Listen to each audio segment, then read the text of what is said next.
Chapter 15.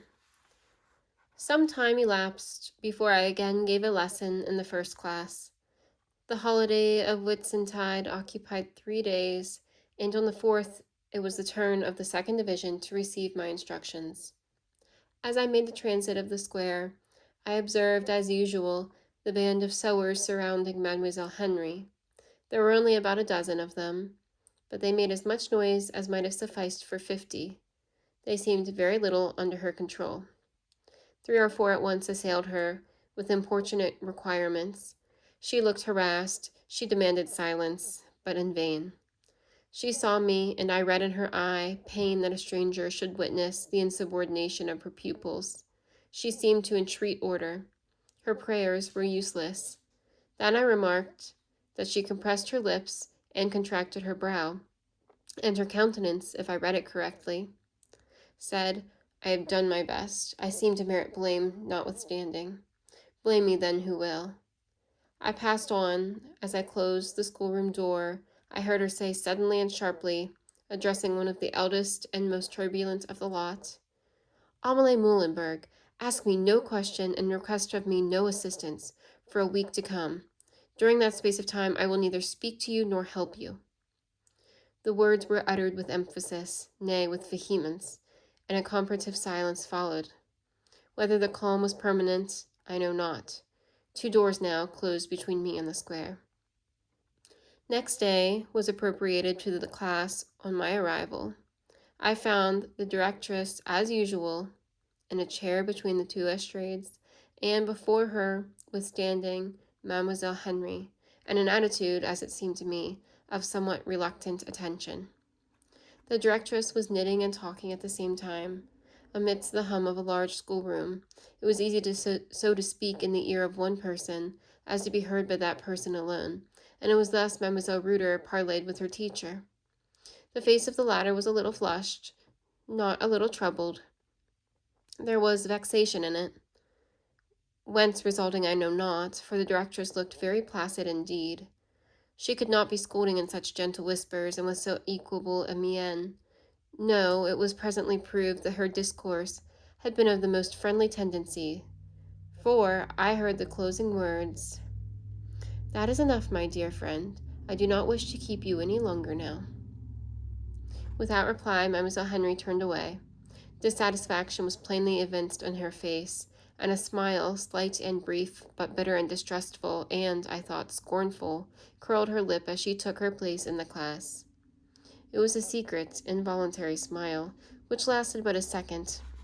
An air of depression succeeded, chased away presently by one of the attention and interest, when I gave the word for all pupils to take their reading books. In general, I hated the reading lesson. It was such a torture to the ear to listen to their uncouth mouthing of my native tongue, and no effort of example or precept on my part ever seemed to effect the slightest improvement in their accent. Today, each in her appropriate key, lisped, stuttered, mumbled, and jabbered as usual. About 15 had racked me in turn, and my auricular nerve was expecting, with resignation, the discords of the 16th, when a full, low voice read out in clear, correct English, "On his way to Perth, the king was met by a Highland woman, calling herself a prophetess. She stood at the side of the ferry by which he was about to travel to the north, and cried with a loud voice, 'My lord the king, if you pass this water, you will never return again alive.' Vide the History of Scotland." I looked up in amazement. The voice was a voice of Albion. The accent was pure and silvery. It only wanted firmness and assurance to be the counterpart of what any well-educated lady in Essex or Middlesex might have announced. Yet the speaker or reader was no other than Mademoiselle Henry, in whose grave, joyless face I saw no mark of consciousness that she had performed any extraordinary feat. No one else evinced surprise either. Mademoiselle Reuter knitted away assiduously. I was aware, however, that at the conclusion of the paragraph she had lifted her eyelid and honored me with a glance sideways. She did not know the full excellency of the teacher's style of reading, but she perceived that her accent was not that of the others, and wanted to discover what I thought. I masked my visage with indifference and ordered the next girl to proceed.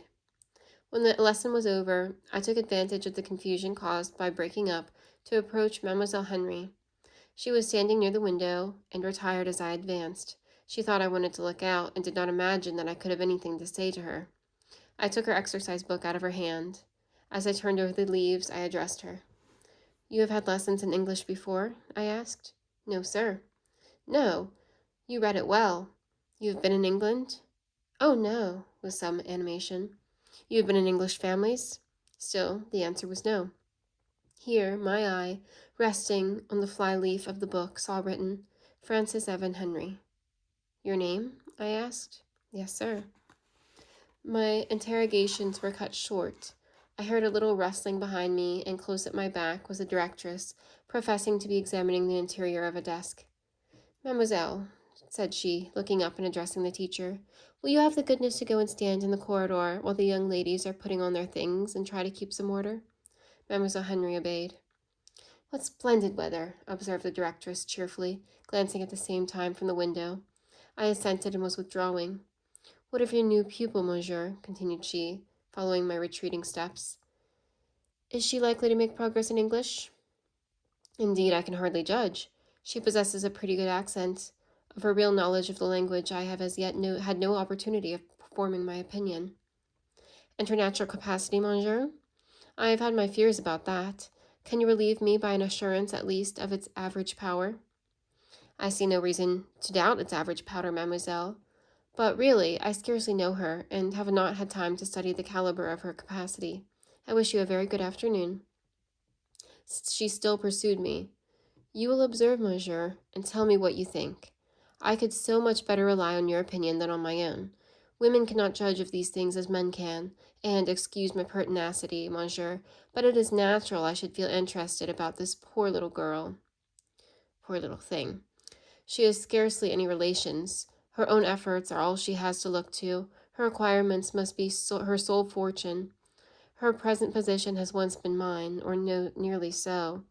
It is then but natural I should sympathize with her, and sometimes when I see the difficulties she has in managing pupils, I feel quite chagrined. I doubt not she has done her best. Her intentions are excellent, but, monsieur, she wants tact and firmness. I have talked to her on the subject, but I am not fluent, and probably did not express myself with clearness. She never appears to comprehend me. Now, would you occasionally, when you see an opportunity, slip in a word of advice to her on the subject? Men have so much more influence than women have. They argue so much more logically than we do. And you, monsieur, in particular, have so paramount a power of making yourself obeyed. A word of advice from you could not but do her good. Even if she were sullen and headstrong, which I hope she is not, she would scarcely refuse to listen to you. For my own part, I can truly say that I never attend one of your lessons without deriving benefit from witnessing your management of the pupils. The other masters are a constant source of anxiety to me. They cannot impress the young ladies with sentiments of respect, nor restrain the levity natural to youth. In you, monsieur, I feel the most absolute confidence. Try then to put this poor child into the way of controlling our giddy, high-spirited brabantoses. But, monsieur, I would add one more word. Don't alarm her self-respect. Beware of inflicting a wound there. I reluctantly admit that in that particular she is blamably, some would say ridiculously, susceptible. I fear I have touched this sore point inadvertently, and she cannot get over it. During the greater part of this harangue, my hand was on the lock of the outer door. I now turned it. "Au revoir, mademoiselle," said I, and I escaped. I saw the directress's stock of words was yet far from exhausted. She looked after me. She would fain have detained me longer. Her manner towards me had been altered ever since I begun to treat her with hardness and indifference. She almost cringed to me on every occasion. She consulted my countenance incessantly, and beset me with innumerable little officious attentions. Servility creates despotism. This slavish homage, instead of softening my heart, only pampered whatever was stern and exacting in its mood. The very circumstance of her hovering round me like a fascinated bird seemed to transform me into a rigid pillar of stone. Her flatteries irritated my scorn. Her blandishments confirmed my reserve. At times I wondered what she meant by giving herself such trouble to win me, when the more profitable Poulet was already in her nets. And when, too, she was aware that I possessed her secret, for I had not scrupled to tell her as much. But the fact is that it was her nature to doubt the reality and undervalue the worth of modesty, affection, disinterestedness, to regard these qualities as foibles of character. So it was equally her tendency to consider pride, hardness, selfishness as proofs of strength. She would trample on the neck of humility. She would kneel at the feet of disdain. She would meet tenderness with secret contempt. Indifference she would woo with ceaseless assiduities. Wow. Benevolence, devotedness, enthusiasm were her antipathies. For dissimulation and self-interest she had a preference. They were real wisdom in her eyes. Moral and physical degradation, mental and bodily inferiority, she regarded with indulgence. They were foils capable of being turned to good account as set-offs for her own endowments. To violence, injustice, tyranny, she succumbed. They were her natural masters. She had no propensity to hate, no impulse to resist them. The indignation their behests awake in some hearts was unknown in hers. From all this it resulted that the false and selfish called her wise, the vulgar and debased termed her charitable, the insolent and unjust dubbed her amiable. The conscientious and benevolent generally at first accepted as valid her claim to be considered one of themselves, but ere long the plating of pretension wore off, the real material appeared below, and they laid her aside as a deception.